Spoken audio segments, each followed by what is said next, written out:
This video is brought to you by Raycon.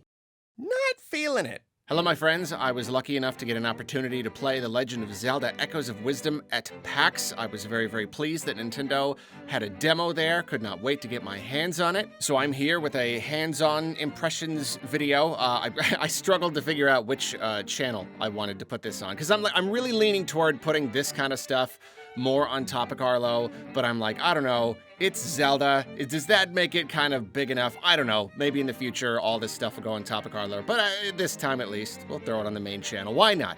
For a treat. And apologies that we're just using trailer footage. I would have loved to be more comprehensive with this, but I just not able to find any unbroken gameplay footage of the demo anywhere. That's not something anyone's been able to post, I guess, and so this is it's the best we got.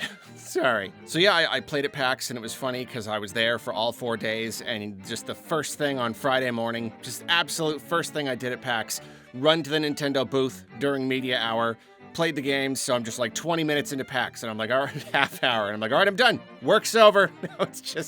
Now it's just fun for the rest of the time. And I must briefly mention a couple of funny things about the experience of playing at the Nintendo booth. It was weird because usually you'll wait in line to play like one game, but this time they had 4 games, so everybody who got in kind of got ushered from game to game. It was Zelda, and then it was Mario Party, and then it was NES Championship Edition, which is weird because that's like been out for kind of a while now. And then it was Star Wars Hunters, and it was funny because like the Nintendo people were like trying to get people to play all of them. Obviously they had been instructed to, so like I didn't want to. I finished with Mario Party, and they're like, all right, time to move on. I'm like, I gotta go write down my notes for these games or else I'm gonna forget. It was true, but I also just didn't want to play those other games, and then I like got out and I looked back, and there's just like all these kiosks for Star Wars Hunters, and like nobody's there, and the poor guy is just like waiting around for someone to not run away after Mario Party. It was funny. And then also in Echoes of Wisdom, there's like a little jingle that plays. I can't, it's kind of like the da-na-na-na. It's not that, it's similar, but like it plays every time you do anything, just every time you get a new Echo or anything. So like you're sitting there and you're playing the game and you hear this jingle going off all around you, all of these demo kiosks. It's just da-da-da-da, da-da-da-da, just all the time. That was also very funny. So yeah, I played the demo. Unfortunately, it was just the regular demo. I didn't get to do a longer, private demo session. So there's other people who have got much longer, more comprehensive impressions. This is fairly surface level. But I do feel like I was able to glean a lot just from this short experience, a lot of stuff that I'd really love to talk about. So I'm going to talk about it now.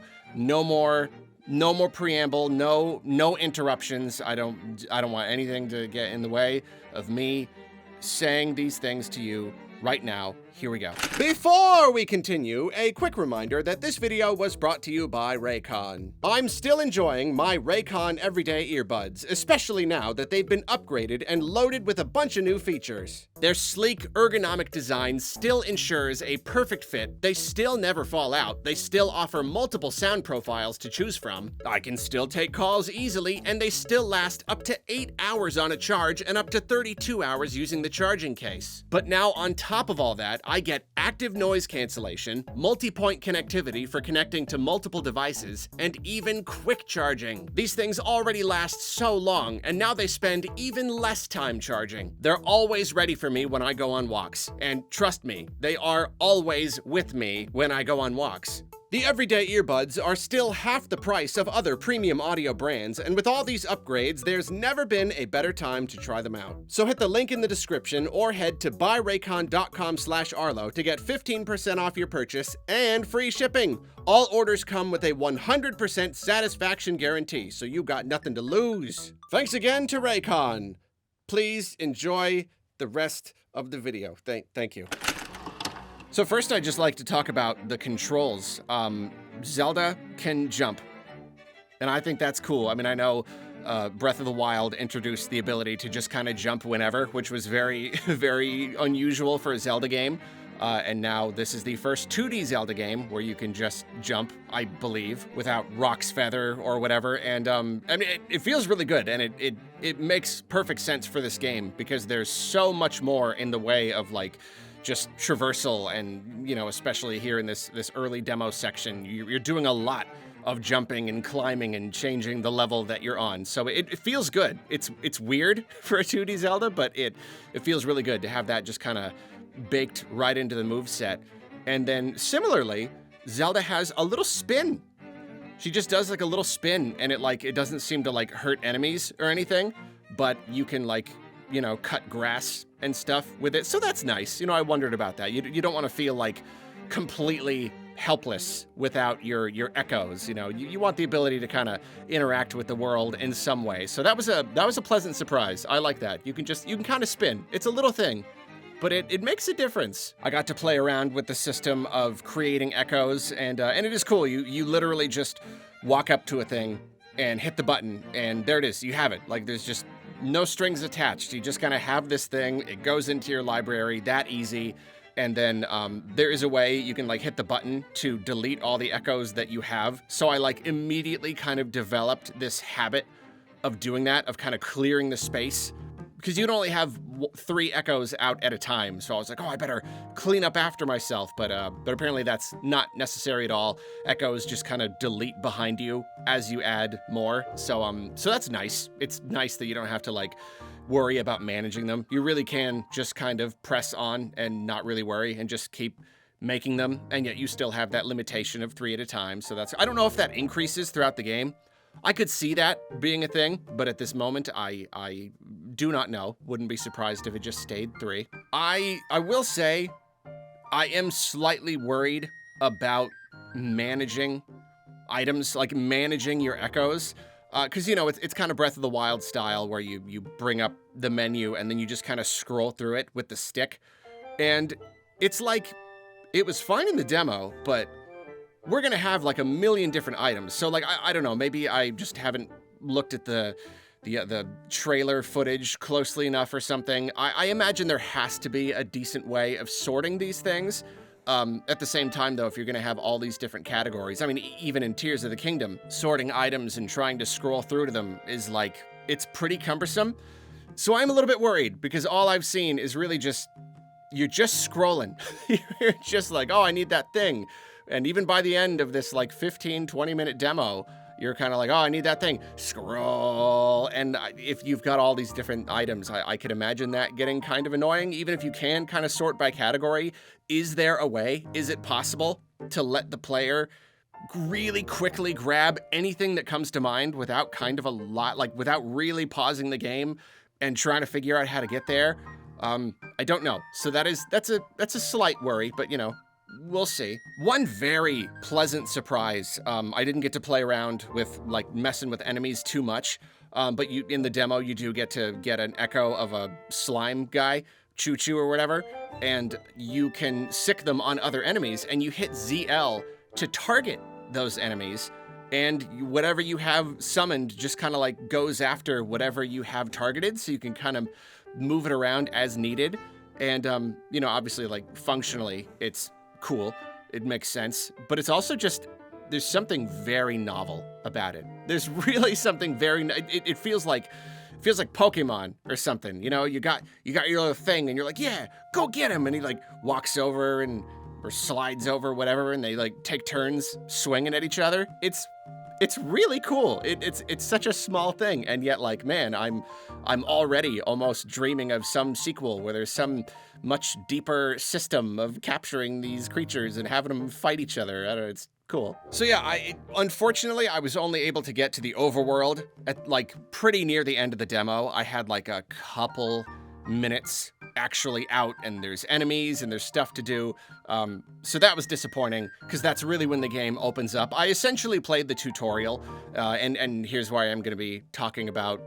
I think it's basically the beginning of the game. Maybe not like the opening cutscene, but it does seem to be the very, very beginning of the gameplay. So I will be talking about things here about the very start of the game. If that's a spoilery thing for you, then get out of here. The beginning of the game sees Zelda in jail, like you're trapped in jail and you have to escape, and there are guards, and it's basically a big stealth section that's just kind of like teaching you the controls, which wasn't the best for a demo in a way, because like it's stealth, and if you mess up and you get seen and they send you all the way back to the jail cell. That happened to me once, and it set me back like entire minutes. I think the demo was on a timer, so I just kind of lost that time, which was a little unfortunate. However, I'm really glad that they did select this for the demo, because this sequence did even more. I mean, each trailer has gotten me feeling more and more confident in the game. You know, the whole thing where I'm a little worried about puzzles being too open-ended. I like more deliberate design. And I really liked this section because it gives you these items that you can use. I mean, simple stuff, you know, a bed or a chair or whatever, and a plant, a box, and you can use these to, you know, get around the guards in various ways. You're building stuff up onto shelves and you know, using boxes to block their line of sight and that kind of stuff, or like throwing pots to distract them. And I liked it because there were multiple ways to solve these puzzles. You know, I was even like talking with my friends and like, oh, I spent a lot of time throwing pots to distract him. And they're like, oh, I just spawned a box and he couldn't see me. And so like, it's very simple, and yet there were multiple ways to do it. At the same time though, it was still deliberate. It was still pretty deliberate design. There was still like, there was sense to the kinds of items that they give you at this time, and they set up little scenarios for you to use those items, sometimes in just the right way. And even if there were multiple ways to solve some of these problems, it still felt like a pretty deliberate, step-by-step kind of process. And I don't necessarily know how much that's going to translate to the rest of the game, but it felt like a more linear dungeon. It felt like a more linear, purposefully designed experience where it's kind of incremental, and I really liked that. That's all I'm going to say there. I just thought that was great, and I really hope there's more of that in the game. I hope there's some stuff that's like super open, but then some stuff where it's like, no, you really do need to get the right items and use them in the right way. I think achieving that balance is going to be really important, but I came away from this sequence feeling very, very good about it. It felt very satisfying. And then like more overall thoughts on the game. I'm feeling really good about it.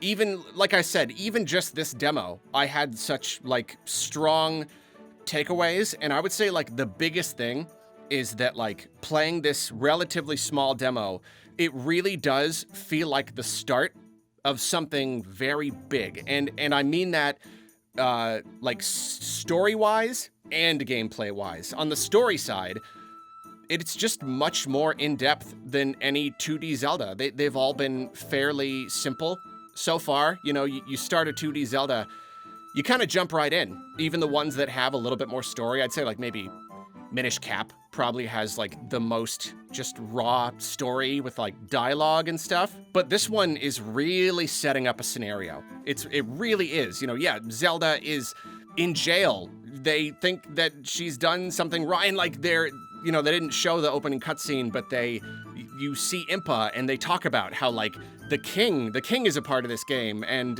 him and some of his like advisors or something, they're imposters. They've been like taken over by Ganon or something, and they're weird, and that's why Zelda is in jail. So even like right there, they're really establishing a scenario that is unusual for a 2D Zelda game. It's much more depth of story than we're used to getting. And I think that's great. And you know, you get through this stealth thing, and then there's even this sequence where the rift is like chasing you. It's a chase sequence in a 2D Zelda. Like that's awesome. It's just like, it's really cool. You run out of the cave, and that's when you get out into the overworld, and it just really feels like it's setting up something very grand, and that's something that is very good, that is carrying over from, you know, 3D Zelda games. I think that's great. And then even just gameplay wise, you play this demo and it establishes all this stuff, and like by the end of the demo, I'm like, man, if I was playing any other 2D Zelda, I'd be like I would have dove right in. I would already be, maybe I'd even be in the first dungeon by now, you know, because they're very condensed, packed little experiences, and you move through them pretty quickly. And yet this, again, it's really taking its time. It gives you this tutorial, you're learning how to use it, and by the end of the demo, you're like, oh yeah, I really cannot wait. I really can't wait to get out there and see what other echoes there are and see what to do with them. And we haven't even touched all of these different systems. I've not even talked to any NPCs. I've not Smoothies and Dumpe with his like little robot guys. I just, like, all of that will come in good time. But like the game is just, it's taking its time, and not like in a padding or fluff kind of way. It's more just that this is really the first 2D Zelda that kind of treats itself like a 3D Zelda in terms of just like story and scope and gameplay depth. It's really establishing something very big, and that's just making me more excited than ever to just get in, I mean, it's the end of the demo, and I'm like, this was a taste. It felt like a drop in the bucket, you know? It feels like this game is an ocean, and I've barely touched it, and I am just more excited than ever. I'm just, golly, I just can't wait. So those are my thoughts. If any of you played the demo, if any of you were at PAX or any other event between now and release where you got to play the game, I'd love to hear what you thought about it down in the comments. Thank you for watching, and I love you. Goodbye.